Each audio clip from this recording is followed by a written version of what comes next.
Assalamualaikum warahmatullahi wabarakatuh. Perkenalkan saya Fitria dengan NIM 2401619.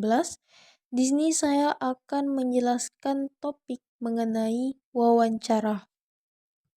Yang pertama ada pengertian wawancara. Suatu metode pengumpulan data atau informasi yang dilakukan dengan cara komunikasi langsung antara pewawancara dan narasumber. Hasil dari wawancara dapat berupa informasi tertulis, rekaman audio, visual, dan audiovisual. Kedua, ada manfaat wawancara.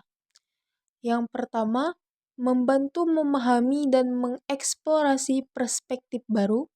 Yang kedua, memungkinkan munculnya perspektif baru dari topik yang diangkat.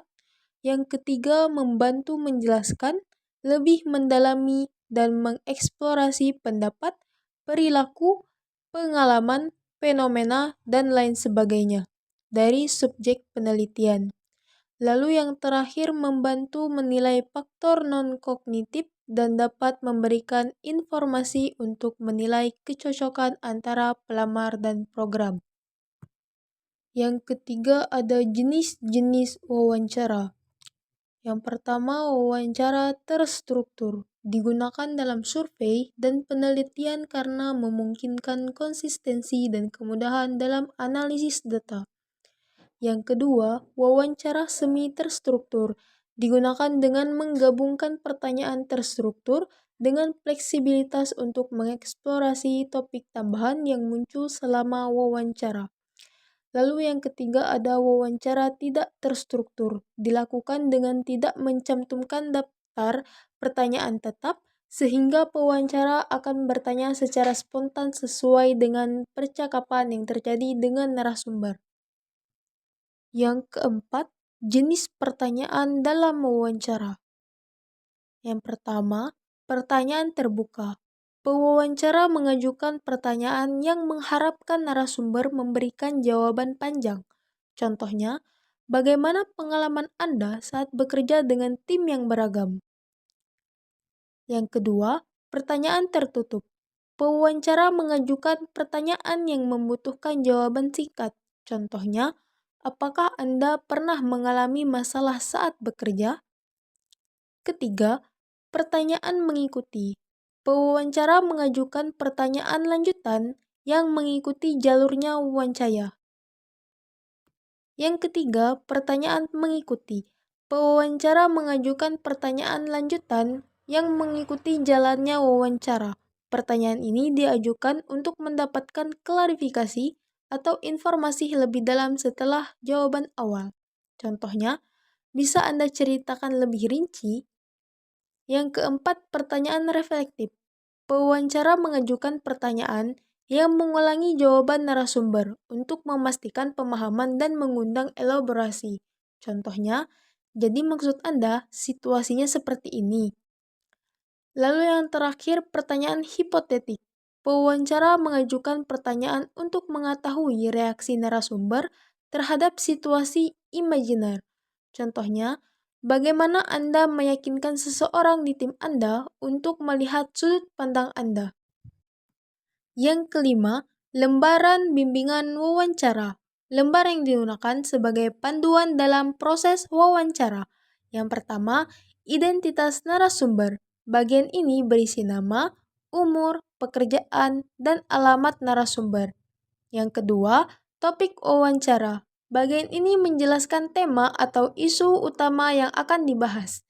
Yang ketiga, tujuan wawancara. Bagian ini mengingatkan terkait informasi apa saja yang ingin diperoleh.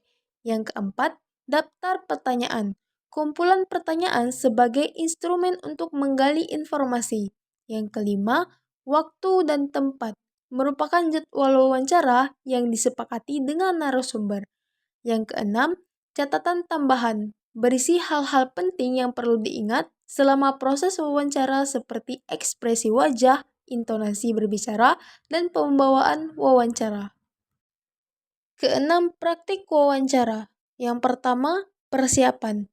Tahap ini dimulai dengan menentukan tujuan wawancara, menyusun daftar pertanyaan, menentukan narasumber, Mempersiapkan alat dan latihan guna memperlancar proses wawancara. Yang kedua, pelaksanaan. Tahap ini memulai jalannya wawancara, dimulai dengan salam dan perkenalan, menyampaikan tujuan, ajukan pertanyaan dengan sopan dan tenang, komunikasi dengan efektif, serta melakukan pencatatan. Yang ketiga, evaluasi. Tahap ini dilakukan untuk meninjau ulang informasi yang telah didapatkan agar mencapai tujuan yang diinginkan dan melengkapi data yang mungkin terlewat. Toh praktik menyediakan topik berupa pengaruh gadget terhadap kebiasaan belajar siswa. Tujuannya untuk mengetahui dampak positif dan negatif penggunaan gadget dalam proses belajar. Narasumbernya siswa kelas SMA, lalu mempersiapkan pertanyaan yang diajukan, misalnya, apa pendapat kamu tentang penggunaan gadget saat jam belajar? Dan berapa lama kamu menggunakan gadget dalam sehari? Lalu mempersiapkan alat untuk pelaksanaan wawancara. Saat melakukan pelaksanaan, wawancara dengan baik harus dimulai dengan kalimat pembuka seperti "Selamat pagi" atau salam menurut kepercayaan agama. Lalu, memperkenalkan diri dan menyampaikan tujuan. Contohnya, perkenalkan, nama saya Fitria. Saya ingin melakukan wawancara singkat untuk mengetahui pandangan kamu tentang penggunaan gadget dalam belajar. Wawancara ini hanya memakan waktu sekitar 10 menit. Apakah kamu bersedia? Lalu menyalakan perekam dan alat tulis untuk mencatat hasil wawancara tersebut.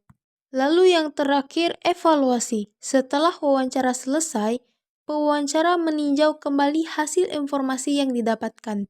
Hal ini dilakukan dengan melihat kembali tujuan awal, apakah sudah didapatkan informasinya atau belum. Pertimbangan lain untuk mengevaluasi hasil wawancara yaitu dengan menimbang pertanyaan berikut. Apakah semua pertanyaan telah dijawab? Apakah ada informasi yang terlewat? Atau apakah jawaban sudah sesuai dengan tujuan wawancara? Demikianlah beberapa hal yang bisa saya sampaikan. Terima kasih atas perhatiannya. Wassalamualaikum warahmatullahi wabarakatuh.